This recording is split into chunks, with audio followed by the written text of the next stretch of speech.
Welcome back to the Sweet Spot. Today I have Phyllis Khare with me. Phyllis is the author of two social media marketing books, Social Media Marketing Learning E-Kit for Dummies, and she also co-authored Facebook Marketing, an all-in-one for dummies. So along with Andrea Val, Phyllis has created an online learning centre called the Social Media Manager School, and she'll tell us more about that later. And this opens twice a year for new enrollees. So the graduates of the school are then available to work in social media management, which is very much an up-and-coming industry, isn't it, Phyllis? Yes, it She is. also created Time Bliss Me to help entrepreneurs and small business owners learn how to be more productive, happy and creative, leading by our calendars. And I think that's something that's really valuable for us as working mothers as well. So welcome, Phyllis. Thank you for being here. Well, thank you. It's really nice to talk to you, and I can't wait to share what I have with your moms. Beautiful, beautiful. Tell us, Phyllis, first thing, what do you think is the hardest thing about being a working mother today? Oh, goodness. Well, first of all, it's juggling and harmonizing and integrating all those different parts of your life. It doesn't matter if you have one kid or three kids and four dogs and a husband and all of that. There are so many moving parts.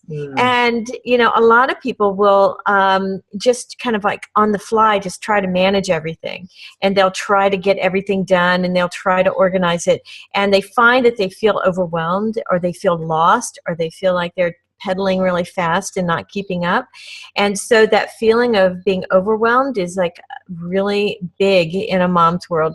Now you have to understand, I'm a mom and now I'm a grandma, and I live in a 3-generation house. So I have all of those configurations for all the times I've been working on my own.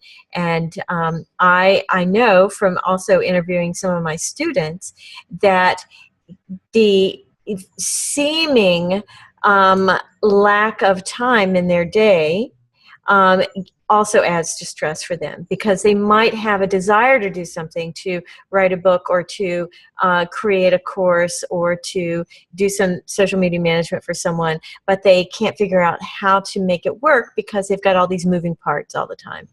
Yeah. So that's a really big trouble in a mom's world who also wants to work at home. Yeah, I can really appreciate what you're saying, and it very much resonates with me. So I'm sure it resonates with a lot of the women watching.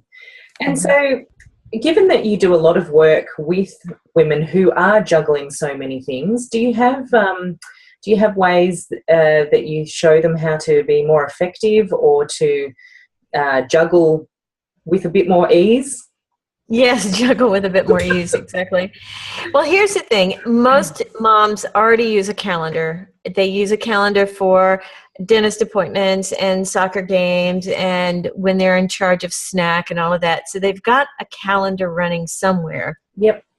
And so what moms need to do now is to learn to put everything on the calendar. And I mean everything. Start to really just take everything that's hanging out in your head that needs to be done. I mean, everything, and put it on the calendar.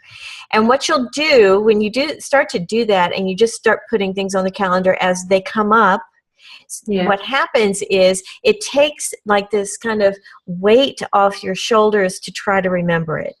Right. Because everything that you're trying to remember to do takes up a little bit of brain space.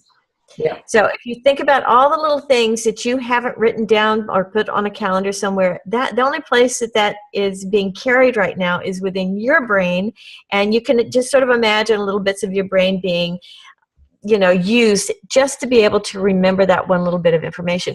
But when you put all of that on a calendar, you take that weight off of you. And I call this living a calendar-based life. And as you do that through time, you'll start to notice things. You'll start to notice that you are saying yes to too many things. Right. Because if you put everything that you're saying yes to do on a calendar, you will find very quickly that it fills up very quickly and doesn't give you a lot of room for things that you want to do with your family or with yourself or with your husband and things. So so what happens is it'll show you that you're either saying yes too much, Yep. or you're saying yes to the wrong kinds of things. And if you listen to what your calendar tells you after you start loading it up with everything that comes your way that you're supposed to be doing, you'll start to have, this kind of conversation with yourself before you start to make those commitments. Right. And so that's like one side of it. And the other side is like the weird side that I've noticed with myself. Mm. And that is when I started putting everything on the calendar, I started noticing that, the cool thing about using Google Calendars is you can move things around, right? You can just drag them and drop them, right? So I started notice I was dragging and dropping a lot of things. So I wouldn't get to it that day, so I'd move it to the next one, move it to that. And so Friday was like the Friday from hell. It was like all the stuff I didn't want to do. Yeah. And I had moved through the week. And so then I had to take a look at those things. Well, are these really important things for me? Are these things in my business that I can outsource? Is this something I need a team member to do? Right. Do I really have the gift for this particular thing? Shouldn't someone else be doing this? So in other words, it started to tell me, because obviously I was not picking up on it myself, that there were some things that I just didn't like to do. And so it kind of highlighted those for me, and I started to be able to say, outsource those and give those to someone else. Is that because that'd always be the jobs that are there on a Friday? Yeah. Yes. And if they started out on a Monday and they end up on Friday, but they were important. See, there's this one rule that I have, and that is if you put something on your calendar, Yeah. if it was important enough for you to block out a time on your calendar to do it, Yeah. you're not allowed to delete it. So, you have to deal with it, but you can't delete it. So if you, find that you keep moving it to Friday and it doesn't get done, then at that point you have to say, okay, so why? Mm. What are my options? Mm. Right? But you have to make that commitment to yourself that if it's important enough to put on the calendar, that you will be responsible for it. And that's a cool thing about a calendar, telling you what to do with the work that you're doing. Sometimes I notice for myself, I'll have something on the calendar and it'll be a bit tricky, or there's a bit of problem solving to deal with, that particular thing that's on the calendar. And, I'm an emotional woman. I just don't feel like I have the headspace or the emotional space or the, gutsy space or whatever it is to deal with it at that time. Do you have, what do you say about that? It's interesting. There are a couple of things I do in this situation, and I have this too. I definitely have this too. I will put in the title of the time block, decide about da-da-da-da-da. Okay. Okay? And it really makes a difference. Yeah. When I see that, because then I have to make a decision about it. And if it's something that I need to do research on to make a decision, that particular time block I will add time to, so that I can just dive into that. And that actually brings up one of the most important parts about living a calendar-based life, is that you're not allowed to overlap. Yeah. When I first started this, when I would do my work, I was like the master of just everything all at the same time. I had 50 tabs up on my computer. I had laundry going, kitchen going, things, half gardening stuff. I had everything, and I would just kind of do everything, and it was crazy. And I never really got anything done, really. And so what I did is I started separating things out and doing dedicated, focused time blocks. Yeah. And I wasn't allowed to overlap anything. If something overlapped, I had to organize my time so that they didn't overlap. And I had also, and these were rules I made for myself when I was developing these programs for other moms and other women entrepreneurs who work at home. Yeah. And that is that I had to set it up so that I focused on this thing. And then if I had something right after it, I set up a timer, a little notification that gives me a 10-minute notification that the next thing is going to start. Yeah. And And what happens is in that when that notification comes up, I have the decision to make. Okay, so I'm really in the middle of this, and I still need another hour. Mm-hmm. So again, the cool thing about a calendar is now I can drag that secondary thing down and expand the first one. Yeah. And what it started to do is it started to kind of force me into being realistic about time. Whereas before I was like, oh, I can get all this done. I can get all this done. I think that's my problem too. I can write a blog post in an hour. No problem. It really, it was a real eye-opener to me how long certain things took. Yep.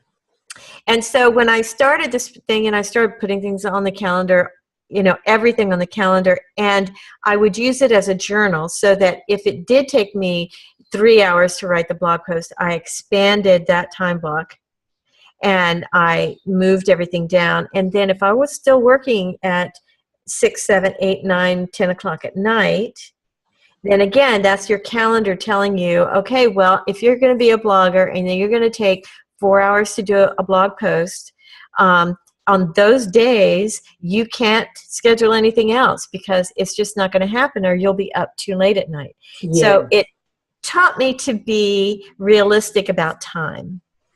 So do you actually schedule in free time around tasks to allow a bit of extra? Yeah, you do that as well? I do that because it just naturally happens.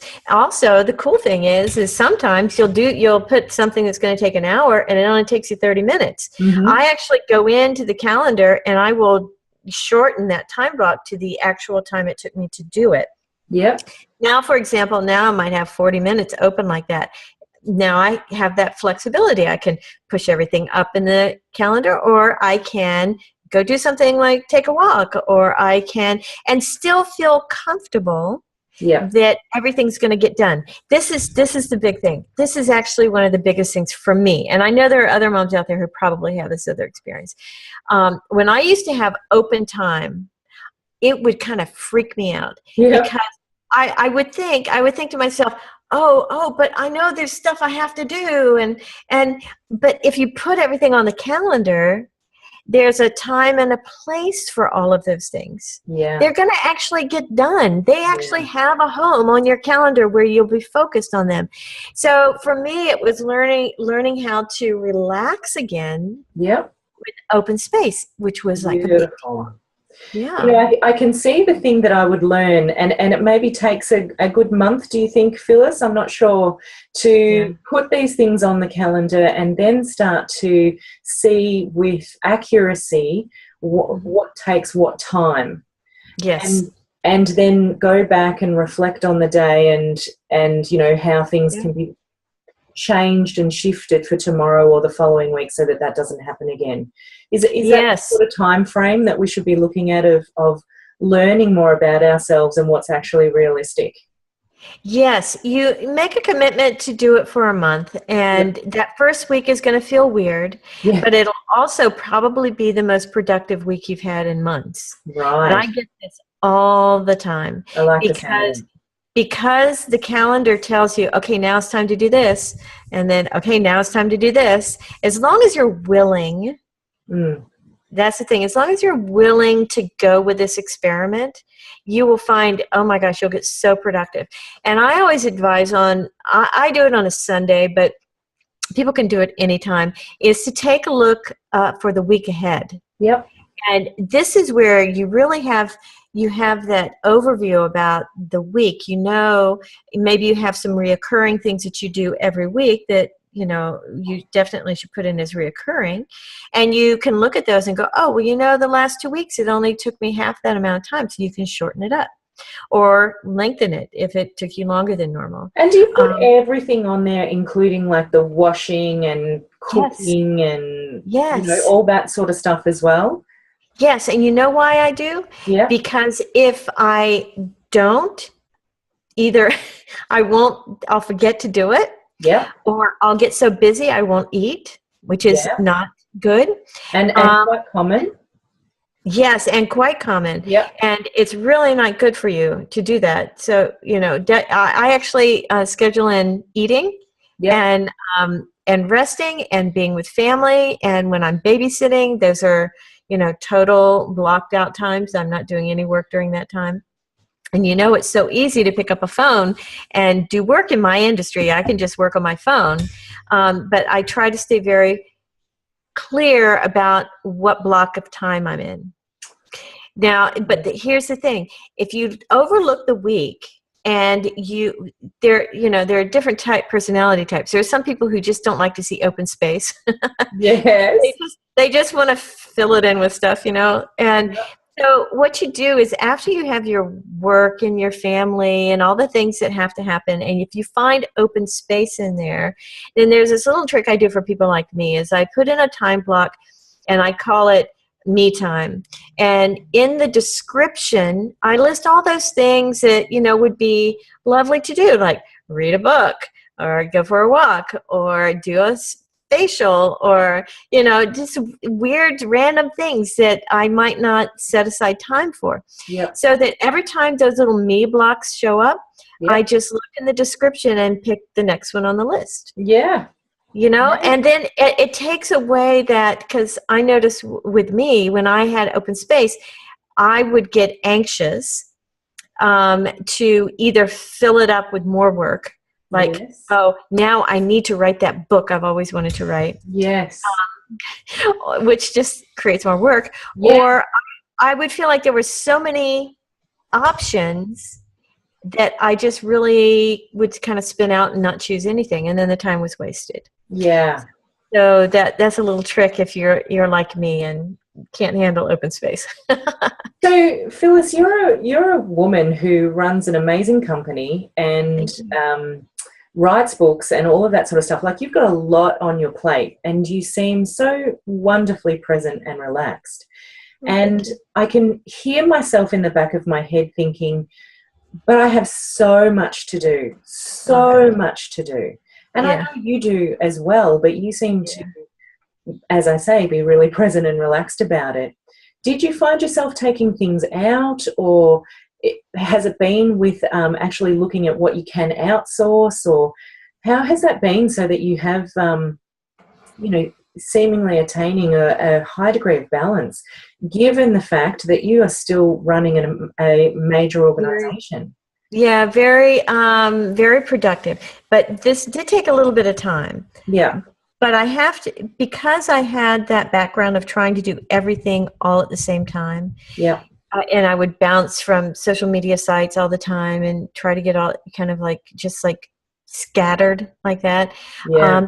Learning to do things in a focused way, and then also learning to look ahead and plan for those events, and putting them on the calendar, and then learning to be relaxed about knowing that, yes, it's Monday, but I know on Thursday that thing's going to get done, and so it's okay.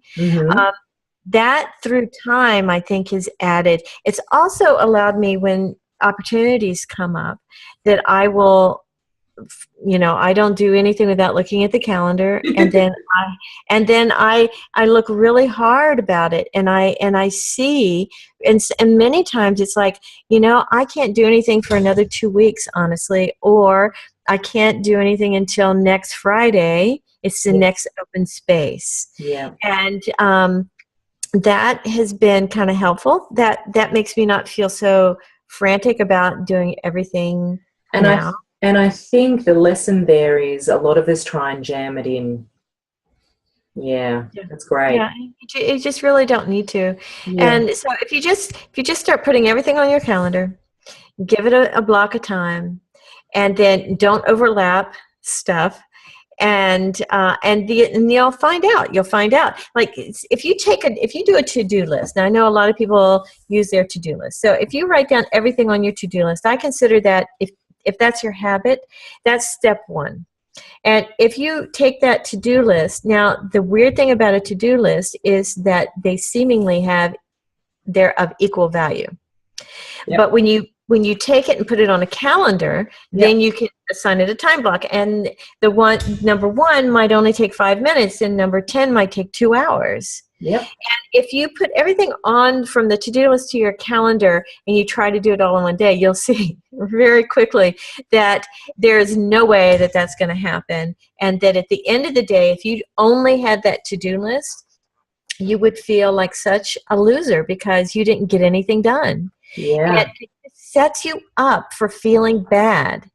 So, but if you take that to-do list, put it on the calendar and see, well, I have just, this to-do list is 4 days worth of work. Who knew? Yeah. And then you can start being, again, more realistic about your time. Fantastic tips, Phyllis. I've really appreciated them. I'm a definite to-do lister, an endless to-do lister. And I can see if it's actually in my calendar rather than off to the side, always begging me for attention. Yes. I can imagine I would be more productive. Yeah, I bet it's just taking the to-do, you can start with the to-do list. If that's the habit and that's, you get it out of your system on the list, that's step one. Step two is put it on the calendar. I bet you'd notice a huge difference. Yeah, I think I will. I'm going to start that this Sunday, planning for next week. Good, excellent. Tell us also, Phyllis, what else do you get up to? Tell us about your social media school. Oh, I love my social media manager school. Andrea Vall and I created this years ago when we wrote the book, Facebook Marketing, All-in-One for Dummies. We were doing the work, we were being social media managers, and we just couldn't find any support around it. And so we decided to take everything that we knew and we put it into a school. And we built a school, and it has 6 modules in it, and it was wonderful. We started to open it up, and we had people come in, and then the next 6 months later, we decided to open it up again. But in the review, we said, we need more stuff in there. And so we basically doubled the content in the school, and opened it up again. And we've been doing that now for 4 years. We open up twice a year, and we open around April and October every year. And so hopefully when people are seeing this, they can come by. They can just go to socialmediamanagerschool.com, or they can go to socialmediamanagerschool.com/starter-kit. And we give away a tremendous amount of stuff, and case studies and infographics and fun things that people can do if they're interested in being a social media manager. Which is a great way to have a home-based business for a lot of women. Yes, and the best part about that is the flexibility. Yeah, I think and the ability to set your own pricing and set pricing based on your expertise and your abilities. I think that being your own boss is a really, really good thing to do for many, many moms, but when they're looking at different options to do that, a lot of things that are available either don't pay enough money really for the amount of time that they spend, or they don't have that flexibility like I'm talking about in moving things around in their day. Whereas being a social media manager school, being a social media manager definitely has that. Wonderful. Well, we do have all the links present on the page. So that people can find out more about you and the Social Media Manager School. Yes, it's the longest domain name ever. School. Yes, but we were so excited that it was available. We're like, wow, nobody has this. It's like great. Eureka when the URL you want's available, isn't it? Yeah, and it's great. And then the time management thing is timebliss.me.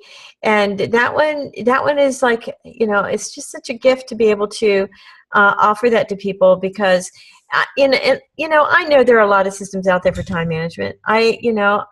But this is something that I developed from the inside out, and it resonates with people, and people find great success with it. So that's the reason I ended up. My students were saying, well, tell us more, and so I ended up packaging up, and now it's a product, which is very cool. Yeah, very cool. Well, I think we've all got some valuable information that we can work with. We'll also put the Time Bliss Me on the page as well, so that people can go and look at that. Great. more calendar-based lifestyle and stress less lifestyle. Yes. Beautiful. Absolutely, yeah. Well, thank you so much, Phyllis, for being with us today. We've really appreciated all of your insight. It's been wonderful. Thank you very much for inviting me on. And we look forward to seeing you all again tomorrow night at the Sweet Spot. Thank you.